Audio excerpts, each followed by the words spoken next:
सीतारामचंद्राभ्याम नमः। श्रीमद् वाल्मीकि रामायण अयोध्या कांड 105वां सर्ग।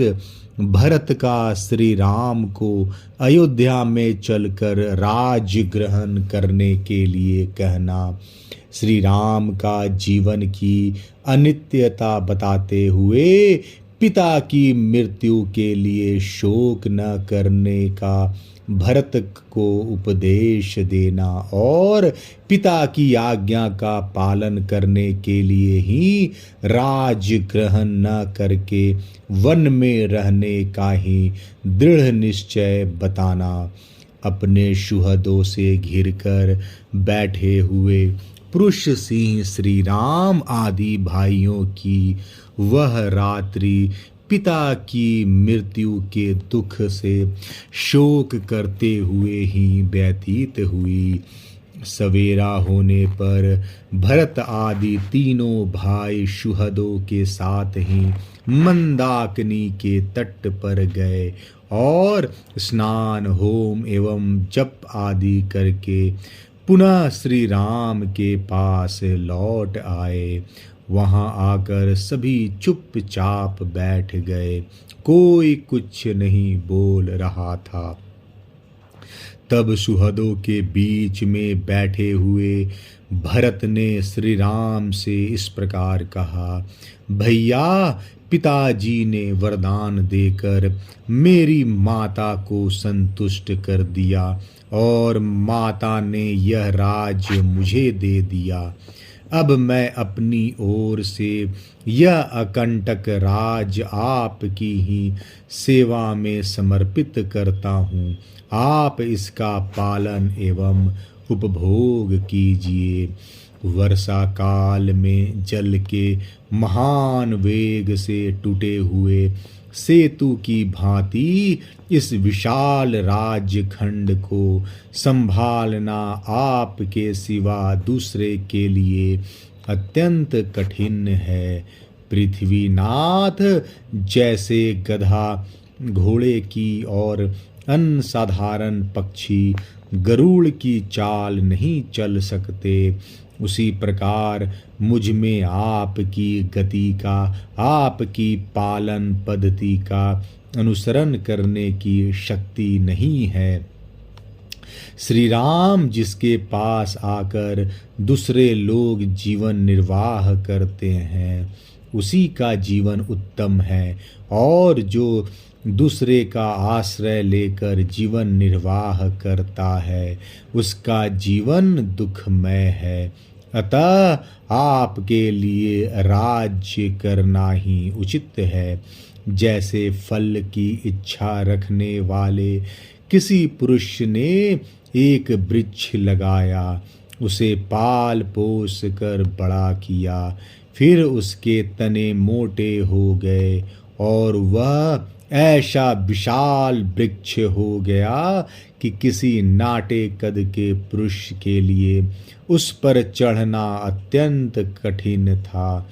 उस वृक्ष में जब फूल लग जाएं, उसके बाद भी यदि वह फल न दिखा सके तो जिसके लिए उस वृक्ष को लगाया गया था वह उद्देश्य पूरा न हो सका।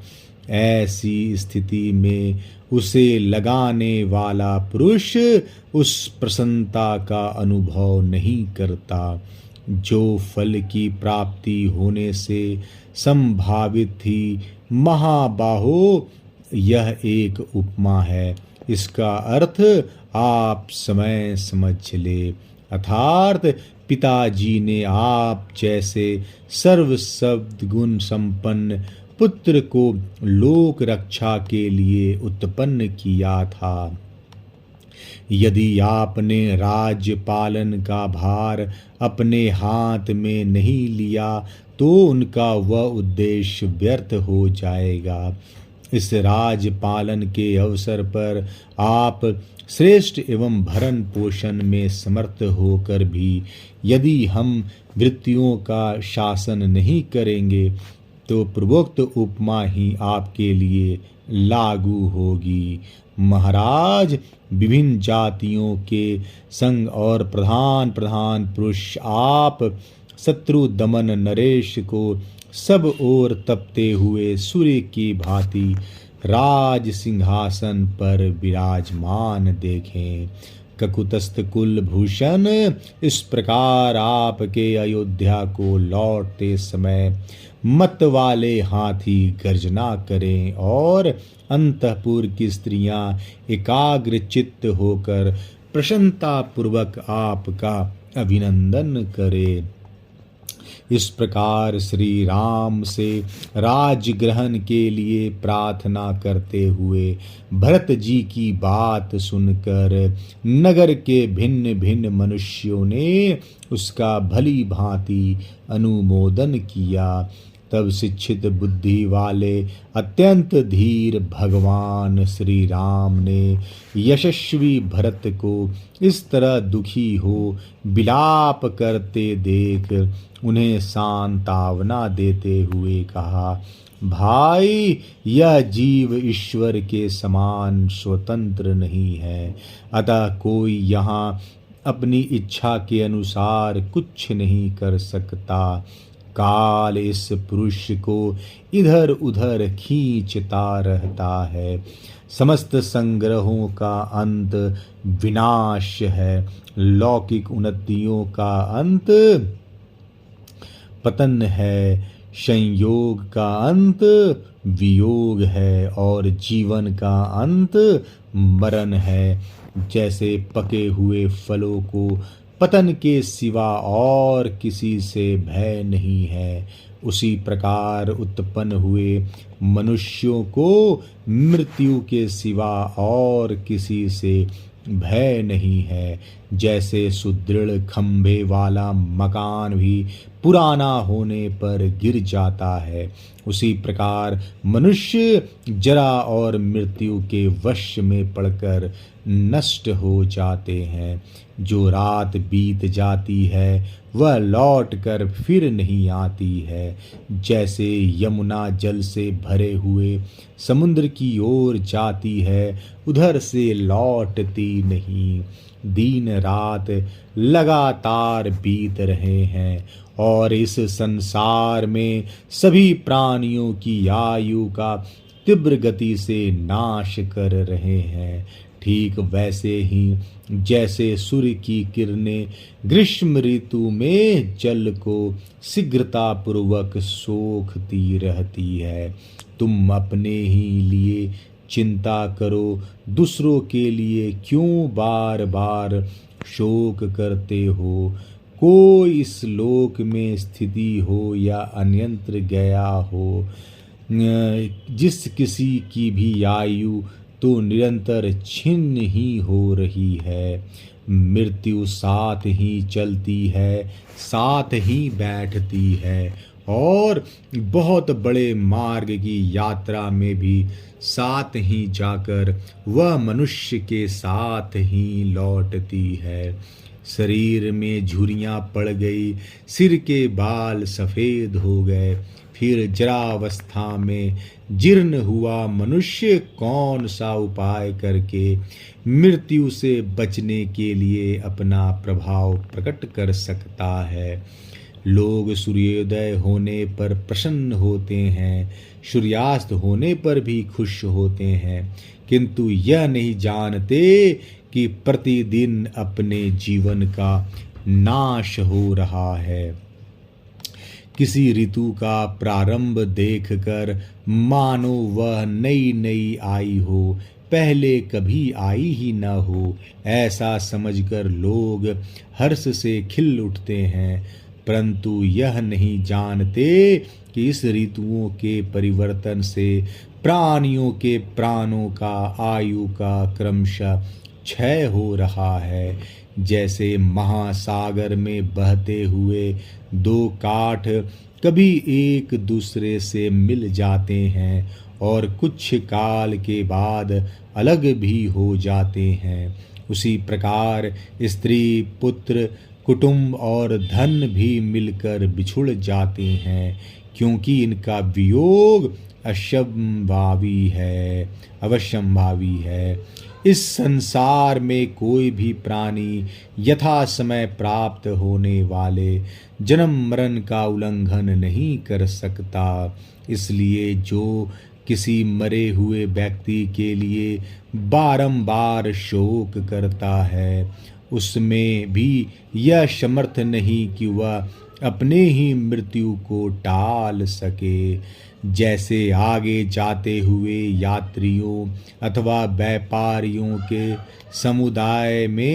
समुदाय से रास्ते में खड़ा हुआ पथिक यूं कहे कि मैं भी आप लोगों के पीछे पीछे आऊँगा, तदनुसार वह उनके पीछे पीछे जाए। उसी प्रकार हमारे पूर्वज पितामह आदि जिस मार्ग से गए हैं, जिस पर जाना अनिवार्य है तथा जिससे बचने का कोई उपाय नहीं है, उस मार्ग पर स्थित हुआ मनुष्य किसी और के लिए शोक कैसे करे। जैसे नदियों का प्रवाह पीछे नहीं लौटता, उसी प्रकार दिन दिन ढलती हुई अवस्था फिर नहीं लौटती है, उसका क्रमशः नाश हो रहा है। यह सोचकर आत्मा को कल्याण के साधनभूत धर्म में लगावे, क्योंकि सभी लोग अपना कल्याण चाहते हैं। तात हमारे पिता धर्मात्मा थे। उन्होंने पर्याप्त दक्षिणाएं देकर प्रायः सभी परम शुभ कारक यज्ञों का अनुष्ठान किया था। उनके सारे गए थे, अतः वे महाराज स्वर्ग लोक में गए हैं। वे भरण पोषण के योग परिजनों का भरण करते थे, प्रजाजनों का भली भांति पालन करते थे और प्रजाजनों से धर्म के अनुसार कर आदि के रूप में धन लेते थे। इन सब कारणों से हमारे पिता उत्तम स्वर्ग लोक में पधारे हैं। सर्वप्रिय शुभ कर्मों तथा प्रचुर दक्षिणा वाले यज्ञों के अनुष्ठान से हमारे पिता पृथ्वीपति महाराज दशरथ स्वर्ग लोक में गए हैं। उन्होंने नाना प्रकार के यज्ञों द्वारा यज्ञ पुरुष की आराधना की, प्रचुर भोग प्राप्त किए और उत्तम आयु पाई थी। इसके बाद वे महाराज यहाँ से स्वर्ग लोक को पधारे हैं। तात अन्य राजाओं की अपेक्षा उत्तम आयु और श्रेष्ठ भोगों को पाकर हमारे पिता सदा सत्य पुरुषों के द्वारा सम्मानित हुए हैं। अतः स्वर्गवासी हो जाने पर भी वे शोक करने योग्य नहीं है।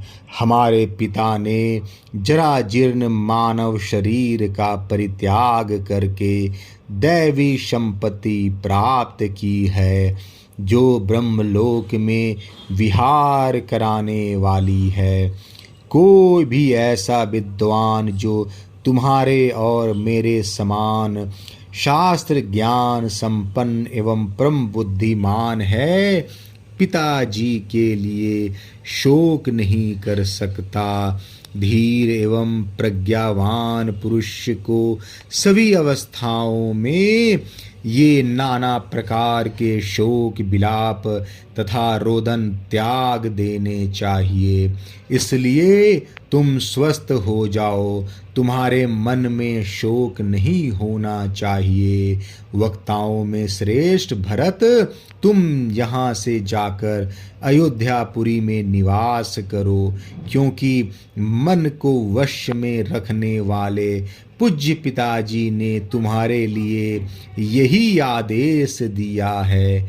उन पुण्य कर्मा महाराज ने मुझे भी जहाँ रहने की आज्ञा दी है वहीं रहकर मैं उन पूज्य पिता के आदेश का पालन करूँगा। शत्रु दमन भरत, पिता की आज्ञा की अवहेलना करना मेरे लिए कदापि उचित नहीं है। वे तुम्हारे लिए भी सर्वदा सम्मान के योग्य हैं, क्योंकि वे ही हम लोगों के हितैषी बंधु और जन्मदाता थे। रघुनंदन, मैं इस वनवास रूपी कर्म के द्वारा पिताजी के ही वचन का जो धर्मात्माओं को भी मान्य है पालन करूँगा। नरश्रेष्ठ, परलोक पर विजय पाने की इच्छा रखने वाले मनुष्य को धार्मिक क्रूरता से रहित और गुरुजनों का आज्ञा पालक होना चाहिए। मनुष्यों में श्रेष्ठ भरत, हमारे पूज्य पिता दशरथ के शुभ आचरणों पर दृष्टिपात करके तुम अपने धार्मिक स्वभाव के द्वारा आत्मा की उन्नति के लिए प्रयत्न करो। सर्वशक्तिमान महात्मा श्री राम एक मुहूर्त तक अपने छोटे भाई भरत से पिता की आज्ञा का पालन कराने के उद्देश्य से ये अर्थयुक्त वचन कहकर चुप हो गए। अयोध्या कांड 105वां सर्ग समाप्त। जय श्री राम।